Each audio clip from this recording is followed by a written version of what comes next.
Ay, oo, wala palang pasok ngayon. Kailangan ko nang makatakas. Baka paglinisin na naman ako ni nanay tapos paglabahin. Sasabihin ko kay nanay. Naaalis si ate.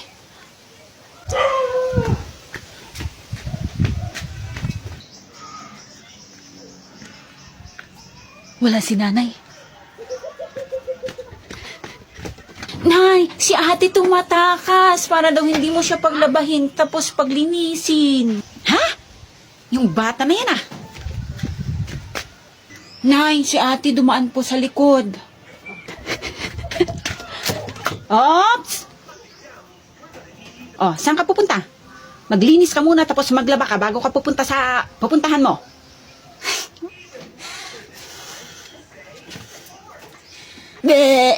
Maglaba ka daw sabi ni nanay, tsaka maglinis.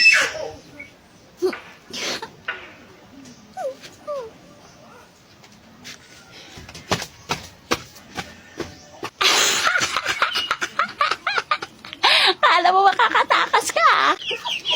Walang tinapay, kainin na lang ang palaman. Tubig.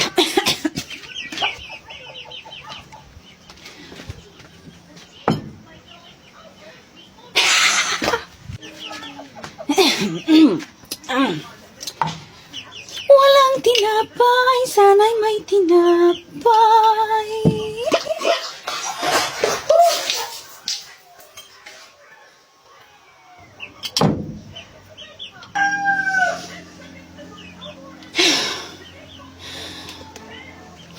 Gusto, nasan na yan? Nasan na yung napakabait kong kapatid? Nasaan ka? Ate, ayan ka. Huwag ka nang tumakbo. Bata ka.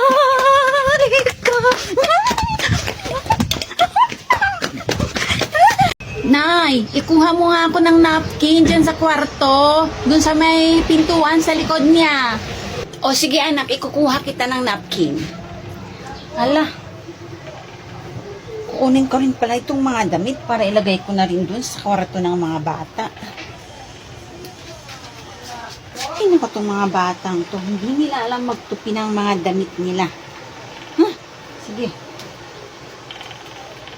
Ihahangor ko na lang itong mga to.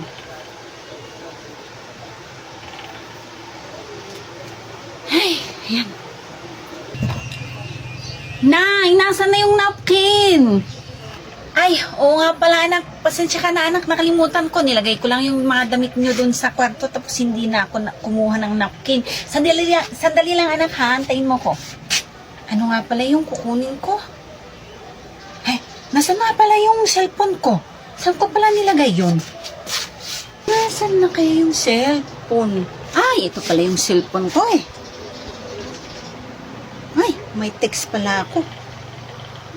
Yung napkin na nasan na? Sino ba itong nag-text? Ay, hala, oo nga pala anak. Saglit lang anak, kukunin ko yung napkin mo. Ay, ano ba to? Nay, nakita mo ba yung bola ko? Wala anak, wala akong nakita na bola dito. Saan mo ba kasi nilagay? Dito ko lang naman nilagay, Nay, pero wala naman na. Hanapin natin yung bola ko, Nay. Ah, teka lang anak, parang may nakita kong bola. Saan ko nga ba nakita yung bola na yun? Saglit lang anak. Hanapin natin. Ay, ito. Ito naman pala yung bola mo anak, oh. Akin na, Nay. Oh. Thank you, Nay. Ano ba yan? Ang tagal naman. Nay, nasan na yung napkin? Eh, ayaw nga pala yung napkin. Saglit lang. Wait lang, anak, ha? Kukunin ko. Ay, mahal, nakapagluto ka na ba ng almusal natin? Ay, oo nga pala yung niluluto ko. Saglit lang, mahal. Naku. Ay, buti hindi sunog. Kakain ka na ba, mahal? Oo, mahal, kasi papasok na ako. O sige, mahal, ipaghanda kita ng kakainin mo. Halika na, mahal, kumain ka na. Nay! Nay! Ano bang tao dyan? Bunso! Bunso! Ano ba yan? Nay, nasan yung napkin? Ang tagal mo naman, Nay. Nasaan na yung napkin? Ay, hala, anak. Diyos mio. Pasensya ka na, anak, ah. Kukuha na ako ng napkin, ha? Mahal, tapos na akong kumain. Pakiligpit naman yung pinagkainan ko. Alis na ako, mahal. I love you. O sige, mahal. Ingat ka. I love you. Bye-bye. Ang tagal naman. Nay! Yoo-hoo! Ay, naku, yung napkin. Naku, anak, andyan na. Kukuha na ako ng napkin mo, anak, ha? Huwag mo na akong intindihin, Nay. Unahin mo na yung mga tao dyan. Ay, naku, anak, huwag mo namang sabihin yan. Alam mo naman si nanay, makakalimutin. Ha? Sorry na, anak. Ito, nakukuha na ako ng napkin mo, ha? Huwag na, Nay. Wala ka namang pakialam sa akin, eh. Naku, anak, huwag ka namang ganyan. Huwag mong sabihin yan, ha? Joke lang, Nay. Ikaw talaga, anak. Alam ko naman, Nay, na mahal mo kami lahat, eh. Sorry, Nay. Joke lang yun. Pasensya ka na, anak, ha? O, sige na, Nay, please. Ikuha mo ko ng napkin, please, Nay. Ito, napakuha na ako ng napkin mo. Thank you, Nay. Love you. I love you too, anak ko.